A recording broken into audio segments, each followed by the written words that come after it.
Don't you want to live in a WOG world? You want to live in WOG world? Is that where you want to be? WOG world? You want to live outside in the WOG world?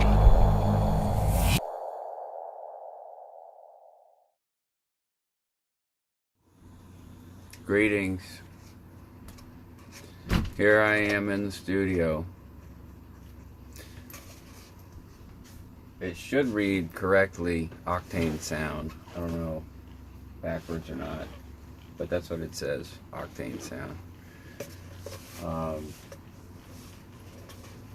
brought some video masters over here today from some a festival that we played at a big theater in 2007 here in Lake Charles called the Central School. These are the 3 static cameras, and then there's 2 other tapes that I'm missing, but I have, I think, the files. I had to convert them because it's mini DV, and I had to go to McNeese University to do it because they're the only ones that had the converters. So give you a quick tour of the studio. There's the video that I did a while back where I was recording some tracks. The studio looked a lot different. So there's a lot of pretty lights, and those are really important in a studio. You have pretty lights and little meters and stuff that do things when the music plays. I don't know what they all do, but they look pretty.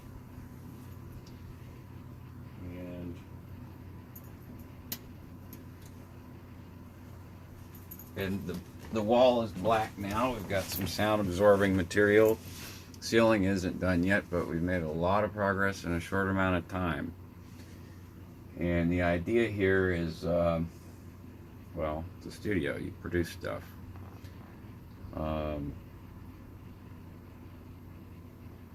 So I don't have anything set up on the Patreon for this, and I'm not sure if that would be a thing to do. Okay, so that one's not plugged in. But there's a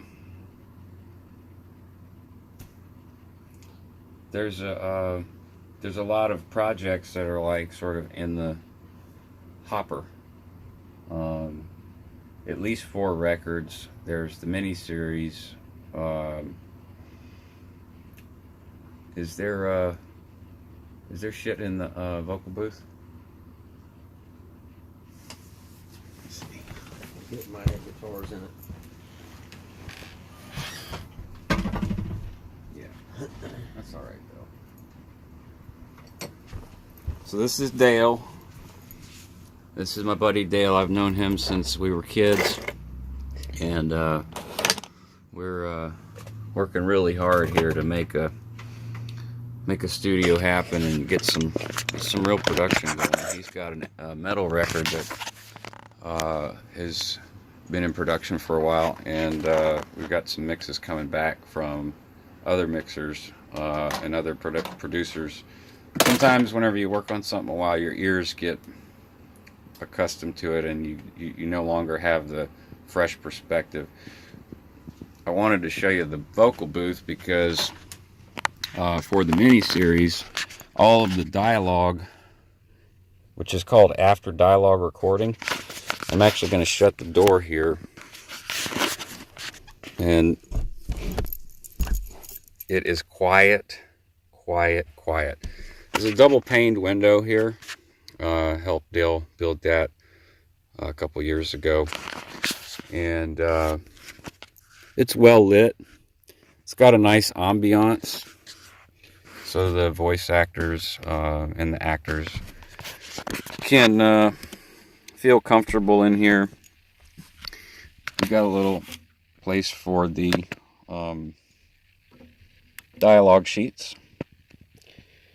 And there's the microphone. And I'm also going to be installing a video screen in here so that we can pipe in. This thing's hard to get out of. The door actually is got there's air in there. It's double paned. Double paned door. Double paned and insulated. Yeah, it's basically a floating room in a room. And when you close the door, it's very, very hard to hear. Over here, this is a new thing. Behind these guitars is what's called a bass trap. And what that does is it absorbs what are called standing waves, which kind of muddy up the room when you're listening to the mix. You want a flat, as flat of a response as you can get when you're mixing. And so this has a double purpose. It's absorbing the standing waves, and it also, got guitars hanging there. And we're going to do the same thing on this side whenever it's whenever we can get to it. And then this will be keyboard world down here. Right now it's just full of stuff. We had to get the drummer to move. The drummer has now moved over here. And over there where you see the red tape, those are individual monitoring systems. So everyone has one. This is what they look like up close. Cooperate with me. And you have what you have is an individual control over every. See the labels there. You have individual control over everything in the mix in your headphones. We have 6 of those. Here's the couch. Very comfortable. It's my old couch from my house. And that's important. You want to be comfortable when you're recording. You want the people who are in here to be comfortable. You can stretch out and lay out on it like this, and it's just heaven. You can relax and chill and listen to the music. Here's the server, and the server is not functioning right now, and we need hard drives.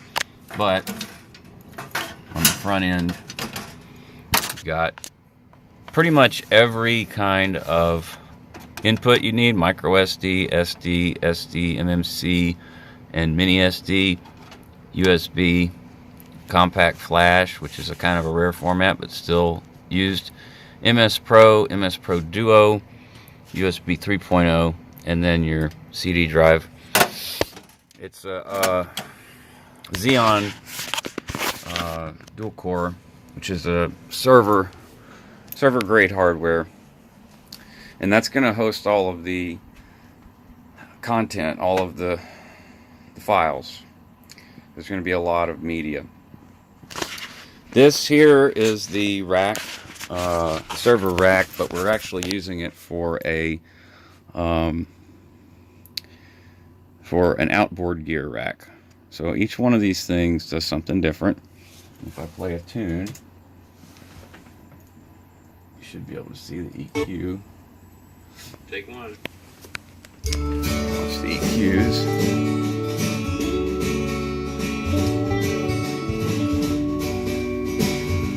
And that's just representative of what frequencies are being, what frequencies are there. This here is a compressor, and it's not being used right now. This is a vocal plate, or it's a reverb unit. a reverb unit. This is a guitar effects unit. This is another guitar effects unit. And this is just another 11 rack. And then here is the fractal audio. Nope, where is it? Yeah. Oh. It is so hard to do this camera. Let's see, yeah. There's the fractal. And then underneath, there's Focusrite, Scarlett, and looks like a micro tube power amp. And then we got a 150 watt power supply. Here's the UPS. It shows the load, voltage, load, wattage, whatever. Shows how much you're putting on the rack. JBL monitors,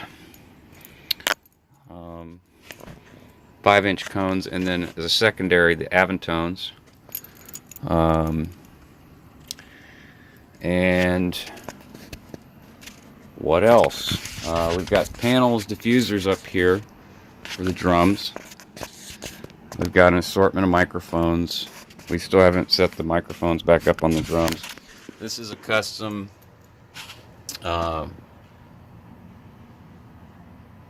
bass, call it a sub kick. Alright, so it just captures the lowest frequencies that you can get on a bass drum. And this little custom lampshade that we made the other day.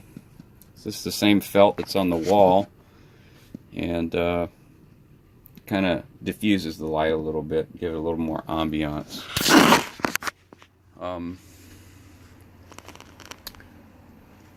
This is what I have to work with now.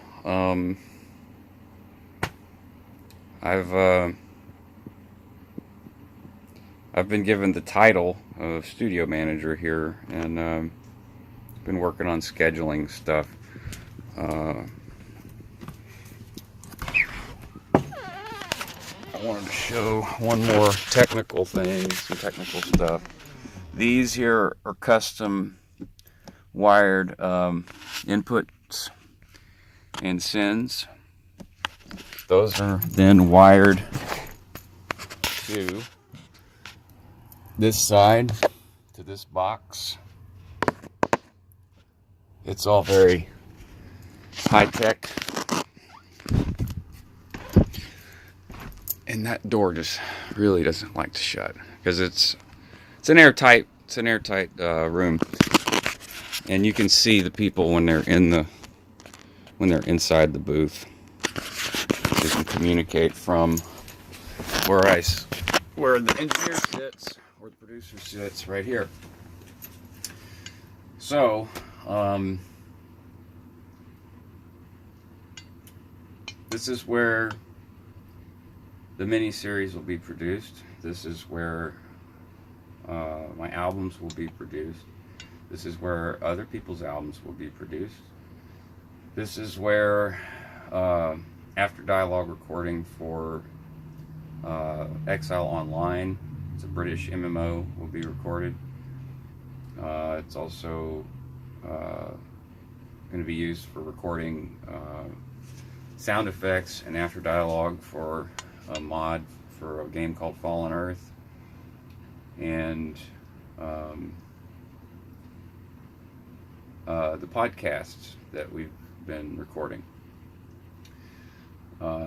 Those aren't going to be available until November, December, or something like that, because what we're going to do is front load the content so that whenever we do finally start releasing content, there's no shortage of it. And there's some other things I could show you. There's a X-Touch control surface. It's a Behringer control surface. It just allows you to do automation, and make your job simpler, so you don't have to click and make an envelope, and if you know anything about that. And then this is a great little box that switches between the JBLs and the Avantones. So I'll give you an example. And the sub. So right now we're just hearing the sub.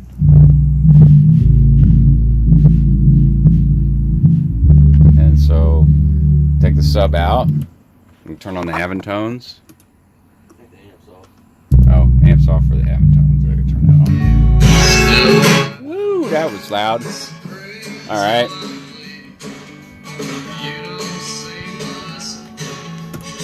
It's also got a really handy feature on this thing to do a mono sum.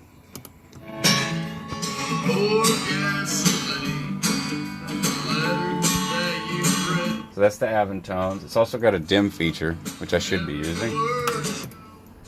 And that's for dimming your mix. It's all that means is like when you're listening to a mix loud and then you dim it, you're dropping it by a substantial increment so that you can listen to the mix at a lower volume. Low volume mixing is part of the mixing process and pre-mixing and production. So now there's none, and then here's the JBL just by themselves.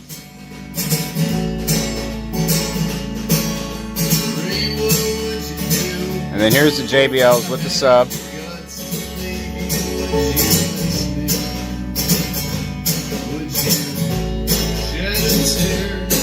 That recording is a pretty old recording. It's not mixed fully, but here is a track that Travis and I recorded when we were in California, doing a speculative record deal with EMI Records. It's called I'll play Sunshine. It's got good bass response. Hopefully it plays all the way through. Nope, it's skipping already.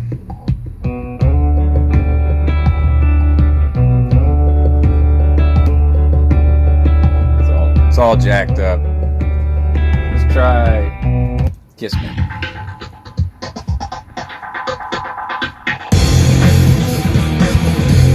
That's Travis on the drums there. I think I know what's on your mind. Actually, this band was not a fun band to be in.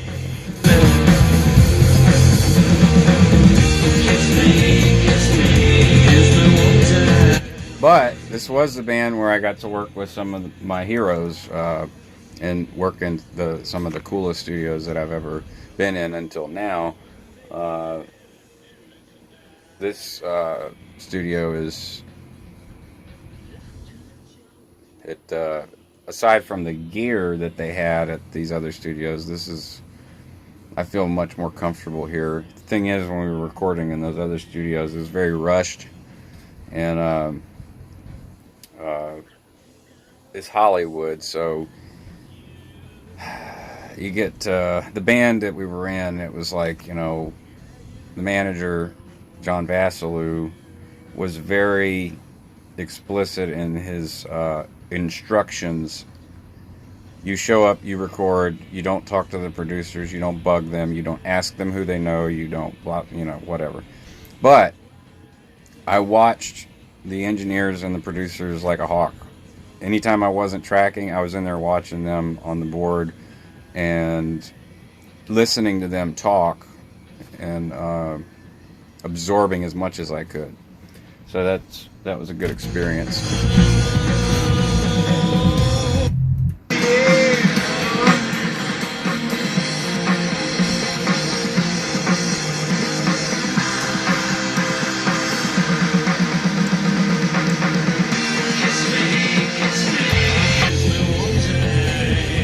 So that's about it. Check this light out. I don't know if it comes through or not, but Dave, the drummer, yeah, it's kind of hard to see. If I back up a little bit, it's a mushroom, really trippy. There we go. Look at that. Isn't that cool? So that's what we've been working on in the last couple of weeks. I was working with Jeremy Bouillon at a remodel, and then Dale was over here busting ass on the bass trap and the walls, making them all black. Because the last video that I posted from here, it was just basically looked like that ceiling and just wood. Putting all of the black stuff up has helped tremendously for mixing, and it's deadened the room. And also the AC back there above the pentagram, where sometimes when you walk in, someone will be sitting on the wall defying gravity. It cools the room a lot better. And we've still got some felt to do by the doors, and we're considering building another door, so like a air gap door. And yeah, piano stuff's gonna go right there. We've cleared a lot of shit out of here. We had a lot of PA speakers and stuff that made room. What did I leave out? Input stage. What are these, Dale? We got the Focusrite. Yeah. Okay, but there's the liquid pre. Yeah, you got the liquid Sapphire 56, which has emulations on the first two channels of really sought after mic pre's. Which one? Like the Avalons? Yeah, we've got emulations like that, like the Neve and Okay. API, EMI, stuff like that. The second unit is called the Octo Pre, and it's got built-in compression. That's the Octo pre, and then this is the liquid pre he was talking about. That's got all of the fancy pre's. The third one's the Pro 40, and we're just using it for 8 extra ends. There's nothing really fancy about it other than it's Extra inputs. Yep. And over here is the actual X32 that is used to route the monitoring right now. So that's a great live console. You'll see them a lot at festivals being used.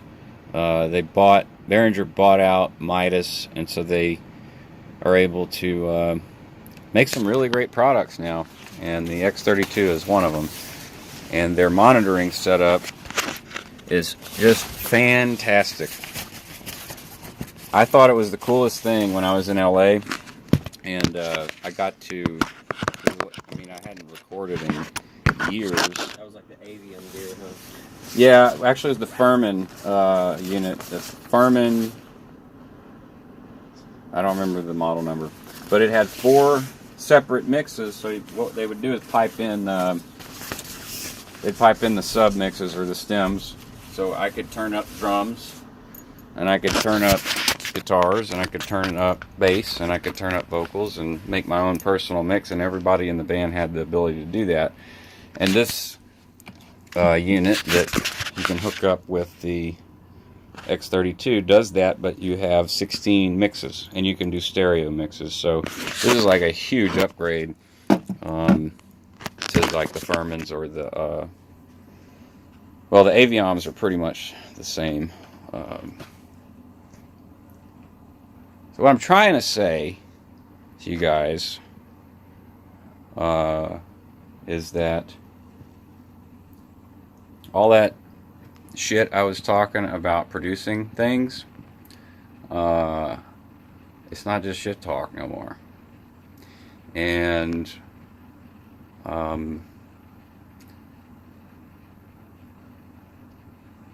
fair enough, I don't have a whole lot of things out there that are produced, but I can work with this. And Dale is a very skilled engineer. He works for Analytic Stress here in this industrial area that we live in, Lake Charles, and he's got an engineer's mind. So that's part of how all this has been put together. And Dave is a skilled tradesman, and and also a fantastic drummer. And now that we have the space kind of set up to have some room and ambiance, and Yep, we're gonna be doing interesting things. yeah, there's going to be products. So what I may do is set up redesign the Patreon for Wog World, because most of the production that's going to be happening is going to be coming through Octane Sound. And we could use all the help we could get. It's not all Scientology related. It's there is the mini series that I want to produce, but I've still got to get actors. I've still got to write scripts and get locations. I have some locations already secured, but you know, it's a good way to discover some new music. And if there's any artists or whatever that you like, you can always support them through, you know, through a Patreon account or something. And there's going to be multiple artists, so I'm pulling in all of my network from back when I lived in Nashville, and from people that I met in LA that live elsewhere in the country. Jeremy Lister will be doing a podcast. He was on the Sing Off back in 2007, 2008. Very talented vocalist. Highly recommend you check him out. I'll try and drop a link in the description. Hopefully we'll be working with Stormy Petrie, which you saw a video of the other day. I went over some songs with her, and there's some tunes of mine that she liked. We're gonna, you know, I'm gonna prioritize things and just sort of like brainstorm and see what, you know, what makes sense.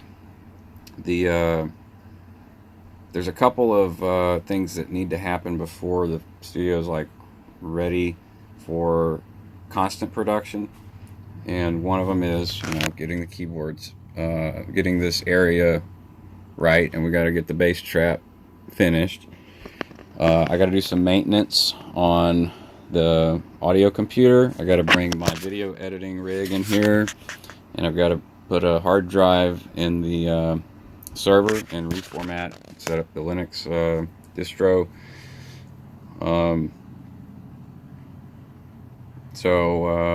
Yeah, if anyone wants to help with that, send me a hard drive. That'd be awesome. Western Digital Black would be great. I've got pretty much everything. I mean, we've got pretty much everything we need. Of course, time is always a commodity, and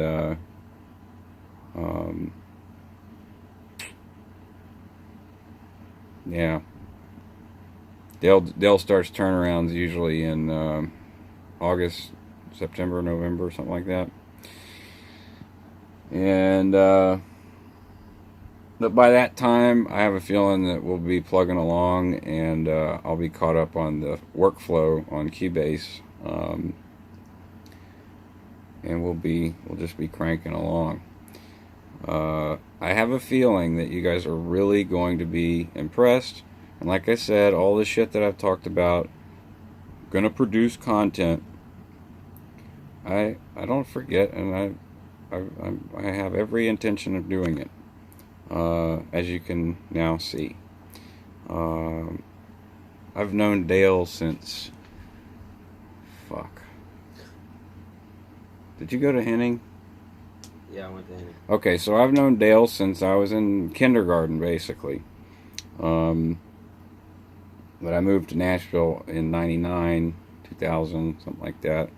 And we reconnected sometime around 2010, 2012. I really have a bad memory. Somewhere in there, right?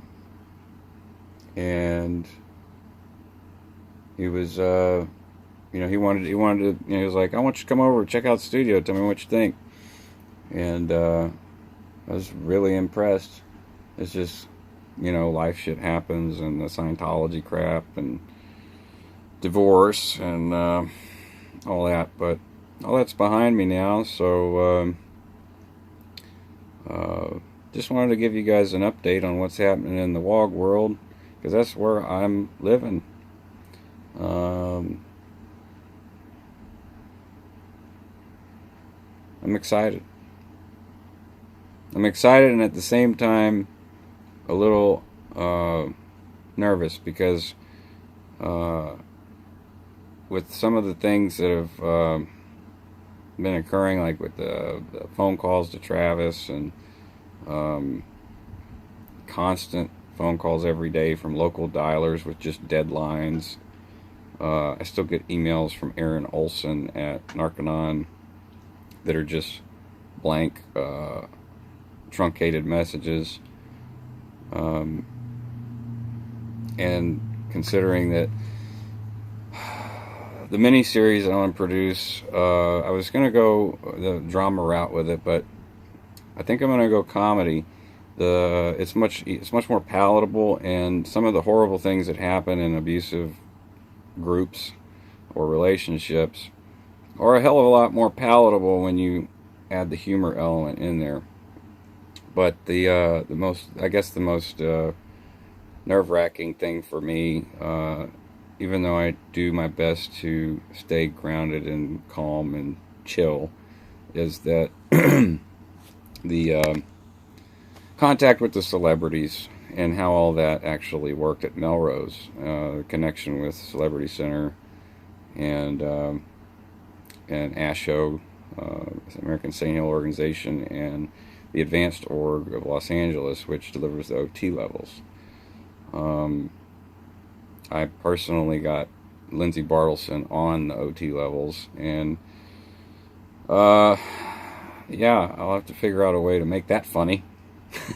And it probably shouldn't be too hard. I mean, the whole cult is ridiculous, really, when you think about it. Like, it's easy to frame it as just a comedy, and I watched a lot of The Office. I don't know if you guys are fans of The Office, but I really think that that there's a lot of parallels in being on staff, but not just showing what staff is, because I don't like to exclude anyone. I don't want to exclude the public.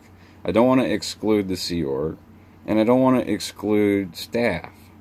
So I think that damn, what's the name of the company in Dunder Mifflin. Dunder Mifflin, right? So like the corporate structure would be like the Sea Org. The Dunder Mifflin would be like a mission or a org, and then the clients would be like the public. And I think there's a lot of really funny scenarios that, while funny, would also be very accessible to. There's a lot of people that would be interested in this kind of funny production. So I'll end up there. That's 33 minutes. And talk to you guys later. I wanted to introduce you guys to Dale. He's my best bud, man, and he's helping me. Same here. All right, you guys have a good one. Live long and prosper, and catch you on the next video.